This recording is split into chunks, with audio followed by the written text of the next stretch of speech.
pagpaplano para sa kaligtasan ng lahat sa paaralan, ating saksihan. Magandang araw, Masvillians! Ngayong araw dito mismo sa Masville National High School, ating alamin ang mga kaganapang naganap ngayong araw. Ako si Jesty Asuncion, inyong tagapagbalita. Tinalakay sa pagpupulong ang mga tamang paraan ng paglikas, wastong paggamit ng first aid, at kung paano manatiling kalmado sa oras ng emerhensya. Ipinakita rin ang tamang pag-aalaga sa may sugat at pag-check ng pulse upang masigurado ang kaligtasan ng isang nasugatan. Ang kahandaan at kaalaman sa first aid ay mahalagang sandata sa panahon ng sakuna. Ngayon kasama natin ang presidente ng homeowners, ng Goodwill 2 at ng iba pang mga asosasyon. Meron lang po kaming kaunting katanungan sa inyo. Ano po kaya ang kahalagahan ng mga ganitong pagpupulong, lalo na po para sa mga mag-aaral at kaligtasan ng mga guro? Unang-una, ang ginagawa po natin, bago po ako naging presidente, tayo po ay naglilingkod na sa komunidad, no? At ngayon po ay naatasan ako ng ating Barangay BF bilang pinuno ng ating Disaster Risk Reduction and Management. So itong preparedness na ginagawa natin ay napakahalaga. Itong orientation na ginawa natin dito sa school ay para mailigtas, no, ang ating mga guro at estudyante, kasi buhay po ang pinag-uusapan natin dito. So yung kalagahan po nito na prepared po tayo at handa po tayo at alam natin kung anong gagawin sa pagkakataon na magkakaroon ng sakuna o disaster, ang makakatulong lang po kasi sa atin pag may mga ganito is sarili po natin.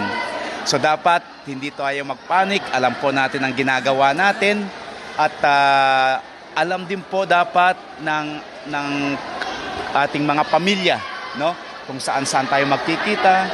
Alam na din po natin kung ano yung mga iahanda natin bago magkakaroon ng anumang sakuna. Kaya nga tinatawag na preparedness eh. So this will mitigate yung magiging resulta at magiging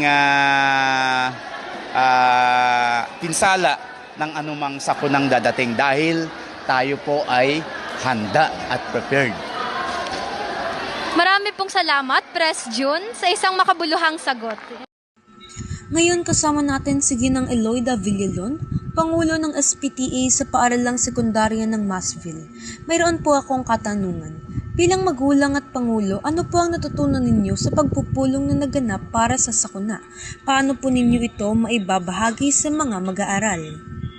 Okay, so una sa lahat, magandang hapon sa lahat ng ating manonood.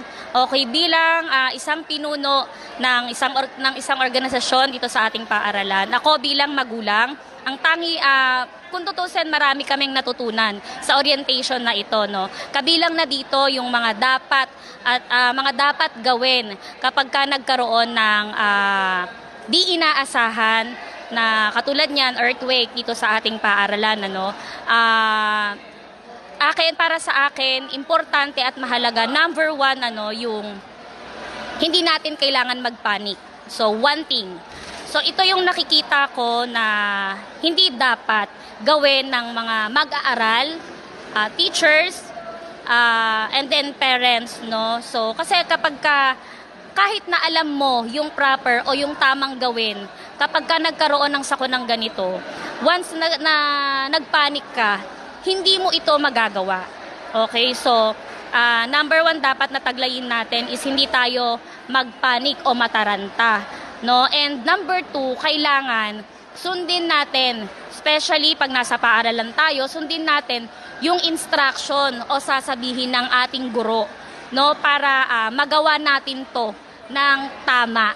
Okay, so ako bilang magulang, syempre, ako'y nangangamba para sa aking anak. Pero sa kabila nito, na alam ko na sa mga kasamahan kong guro at mga guro at parent din na nakinig sa orientation na ito, naniniwala ako na maibibigay o maituturo nila ng wasto ito para sa kanilang mga anak. No? So, sabi nga, ligtas ang may alam.